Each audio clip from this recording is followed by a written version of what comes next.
I want to introduce our guest speaker, Michael Hung.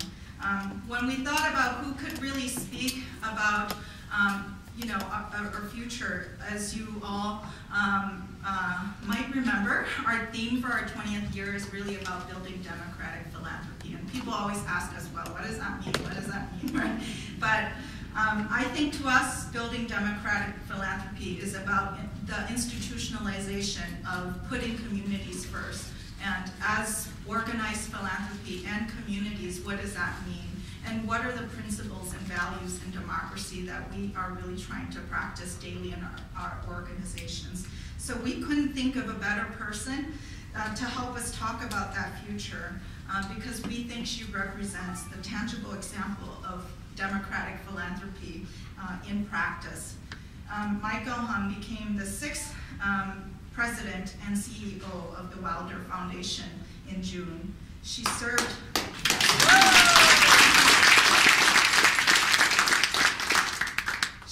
as the Foundation's Director of Children and Family Services from August 2007 until the board unanimously selected her as the Foundation's president earlier this summer.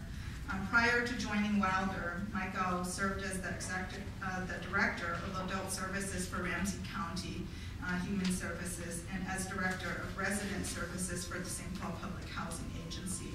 She holds a BA in Psychology from Brown and earned her Master's in Public Affairs from the Humphrey Institute. Currently, I don't know how she does this. In addition to her job, she is currently working on her doctoral at Hamline University, where she is studying private-public partnerships. And she's been a longtime friend and has 4 children.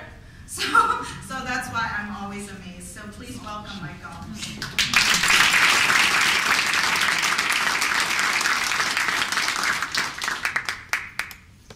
Thank you, Bo.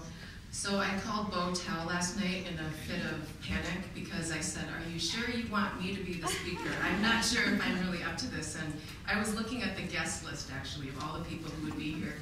So many of you have been mentors or friends or people that I've known over the years who've actually given me support. So I feel like in a lot of ways, you all should be up here, not me. So I was trying to figure out, well, what is it that I should really talk about? And I think maybe I'll just talk about the stories that I've lived and what it means to me to be in philanthropy and what does that mean to be democratic about it. So tonight I'll tell you a few stories. Throughout the years, I've only really been able to share my triumphs or challenges with a handful of people in the community who could really truly understand them, and some of them are in this room tonight. Before I became anyone important, I had my friend Bo Tell.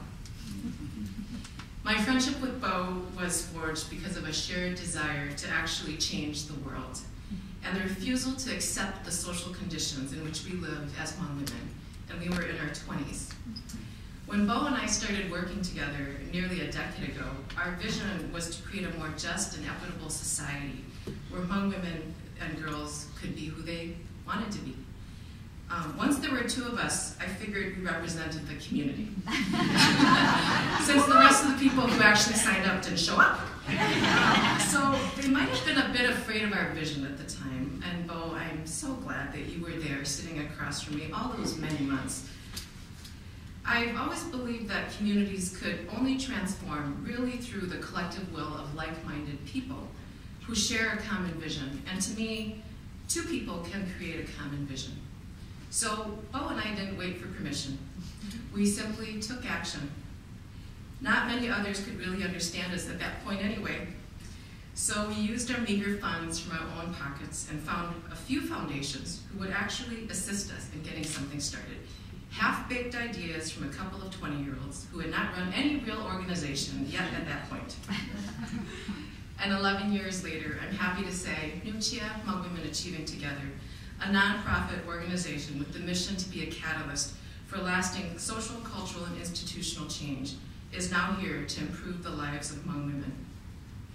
The organization was founded on the idea that our community must organize for social change to happen, to improve the lives of Hmong women, a completely underserved community. and a small but mighty band of Hmong women volunteers have worked tirelessly to actually transform the lives of others. And I just met a Leadership Institute participant in the restroom when I was over there. In the process of doing so, those of us who've been involved have actually had our own lives transformed as a part of the process. So consider for a minute what volunteerism, however small, does for our community. For us, it was making a difference for Hmong women. For you, it might be a completely different cause. But building our social capital and civic engagement in the Hmong community also meant redefining and expanding the conversation about gender that the rest of the world was having. In doing so, we increased our own skills. Volunteerism and philanthropy as social investments go hand in hand, but when coupled with truly understanding the needs of our community, these two forces can lead to reconstruction of the assumptions and framework that keep people from fully achieving their potential. It was first in college that I heard from a community organizer who told me that in the world there are really only two sources of power: people and money. Well, what if you have people and money? Would that be good? The combination would then be one of the most powerful vehicles to improve our community. When Amherst H. Wilder, his wife and his daughter, died in the 1890s, they willed their entire fortune to the poor, sick, and needy of St. Paul, and told the trustees that their money was to serve people regardless of background forever. In 100 years, the Wilder Foundation has transformed and touched so many lives that not even we can count them all. Talk about power. But philanthropy is not only for the wealthy, I believe. With Hmong Women Achieving Together, I am seeing something amazing happen in the community. I see that the Hmong community and our allies are starting to invest in the vision that Bo and I had 14 years ago. This year, Hmong Women Achieving Together is winning an award, and I can't share it with you yet because it's not public, but it's going to be great. 2 years ago, I won the Anne Bancroft Award for simply being someone that cares about Hmong women. And this past spring, the Hmong Women Achieving Together board and I were able to generate $25,000 from our own community and from allies to name the first ever endowed fund for Hmong women through the Minnesota Women's Foundation. Small wins, I know, but they're really significant for us. For each dollar raised, the stock of the Hmong community is rising and lives are being improved. We count our collective impact in the hundreds now. At first, just 2 women, and now hundreds of volunteers later, we have now touched more lives than we ever thought was possible. The spirit of giving, by the way, has even reached my 8- and 10-year-old girls.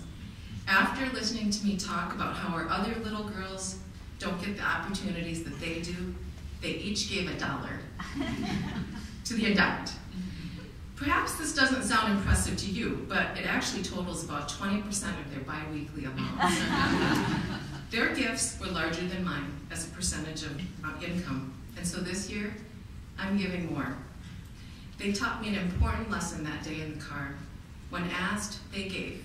When they weighed what they had against what other little girls had, they dug into their pockets and they shared. These dollars, like so many tiny raindrops, eventually add up to fill a bucket, a pool, a lake, a roaring river. Indeed, it is the only way that social change has ever been built, investing in the potential of what we can become together. The most profound people I meet are those who are strangers who have no reason to give, but do so anyway because they care about making the kind of investment that will far outlive them. The most radical gift I ever received was that from a single donor, a businessman whom I had never met, funded my entire education at Brown University for 4 consecutive years.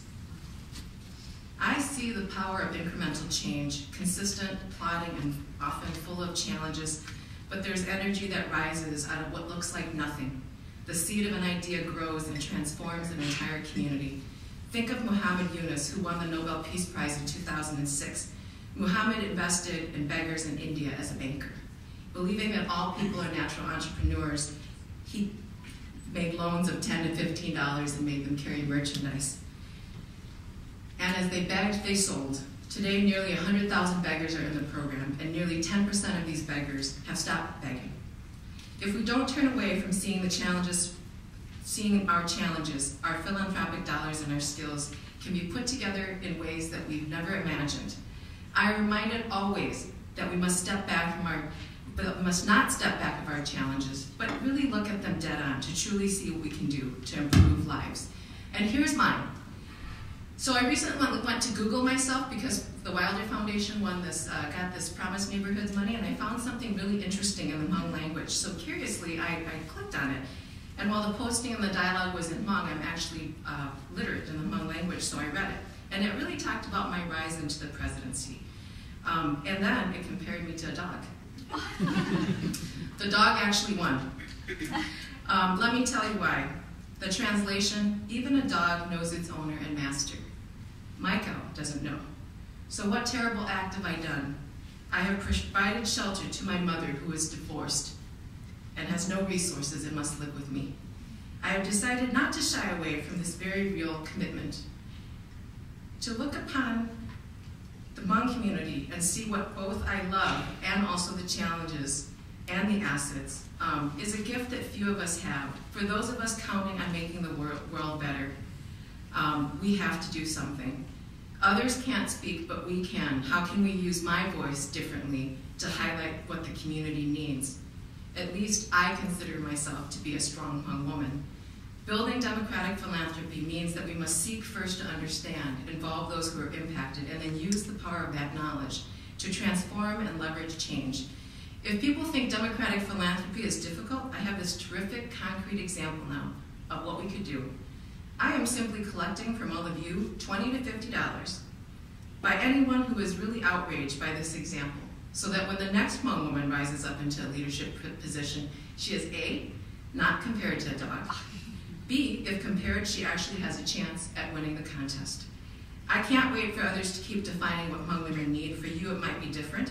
As the community, we must rise up to tell others and talk about the things that we have yet to do. We all need to understand and buy into a vision that is larger than all of us. That's the day when we can be honest about where we're at, how much farther we need to go, and be at peace with the legacy we've each left behind in the world. Hopefully for AAPIP, it won't be just about those who did good. It will be about those who created what good could actually look like for this community. Thank you.